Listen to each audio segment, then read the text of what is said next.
First place, the $30,000 VFW T.C. Selman Memorial Scholarship is awarded to Madison Haley from the Department of Illinois.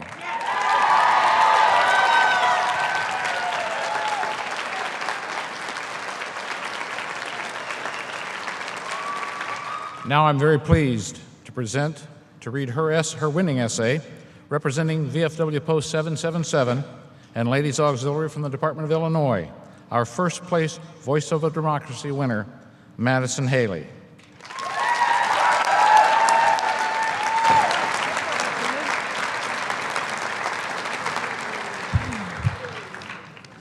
Oh man, my heart is pounding. I would like to say thank you to a few people before I start. I want to thank my family. They were the first people to support me when I told them I wanted to do an essay. This whole program has been such an honor tonight to be in this room with all of these veterans, with all of these amazing people that I've gotten to meet. We've all come from a different state, but in just a few days, we've all become one unit. We are all one people, and that truly makes me optimistic. I want to thank my local post and the District 10 for their support as well. Everyone that's volunteered through the VFW and the Ladies Auxiliary. But most importantly, I want to thank all of the men and the women that have fought for this great nation. It is truly because of their bravery that I can stand here tonight and speak about my great nation.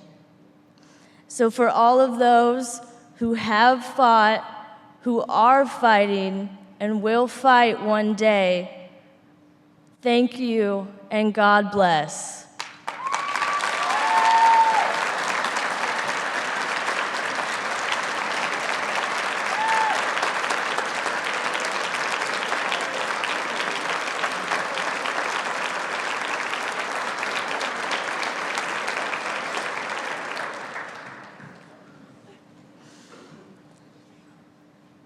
Benghazi, illegal spying by the NSA, the targeting of conservative Americans by the IRS. I watch the news, and it seems that our country is plagued by turmoil and strife. Trayvon Martin, the Boston bombing, the Fort Hood massacre. I watch the news, and it seems that our country is overwhelmed by hate and division. It would be easy for me, a high school senior, to be pessimistic about this nation's future and fearful of my own. And yet, I'm not. I'm quite the opposite, actually. Why, may you ask? Let me tell you the story of the USS America, and you too will see why, like me, you too can be optimistic about this nation's future. Inspired by architects such as Thomas Jefferson and John Adams, the blueprints of a vessel unlike any the world has seen before were crafted.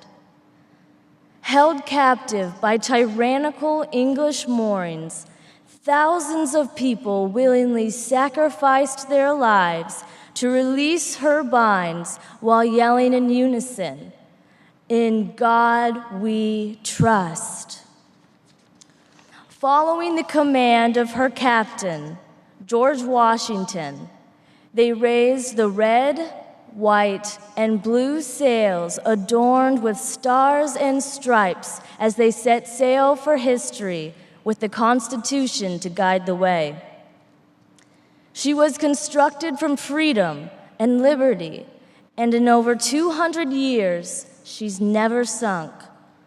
On her hull, the following words are emblazoned. We hold these truths to be self-evident, that all men are created equal, that they are endowed by their Creator with certain unalienable rights, that among these are life, liberty, and the pursuit of happiness. She's only run aground once on the rocky shores of the Civil War. During this time, she was torn in half as the current of slavery pulled her to and fro against the jagged rocks. This is the closest she's ever come to sinking. That is, until Abraham Lincoln guided her to deeper waters, using the tide of emancipation to break her bondage while freeing all. The winds of time carry her to lands of prosperity and through storms of adversity that riddle her to the core. But the crew never withers, and her body never breaks from the strain. Facing tsunamis such as the Great Depression, 2 world wars, and 2 fallen towers, she sails onward, constantly and consistently moving forward. She may bend, but she never breaks. And though she sometimes loses her way, she's eventually led back on course by her unwavering compass, the Constitution. This is why I'm optimistic. I'm a crew member of the USS America, and because of her history, I know this ship will always cut through murky waters and weather all storms. When I look behind from where we have come, I am no longer afraid to look ahead to where we are going. It's not that the ship is unsinkable, but rather her crew refuses to allow it to sink. Yes, we have strife, and the love of many grows cold. But when the winds roar and the waves threaten, we pull together. The eradication of slavery's evil was supplanted by the triumphant election of our nation's first Black president. The carnage of 2 world wars birthed our nation's greatest generation, who freed millions from German oppression. And the heart of mankind rose from the rubble of 2 fallen towers, as evidenced by the courageous firemen and policemen who thought nothing of their own safety while rescuing others.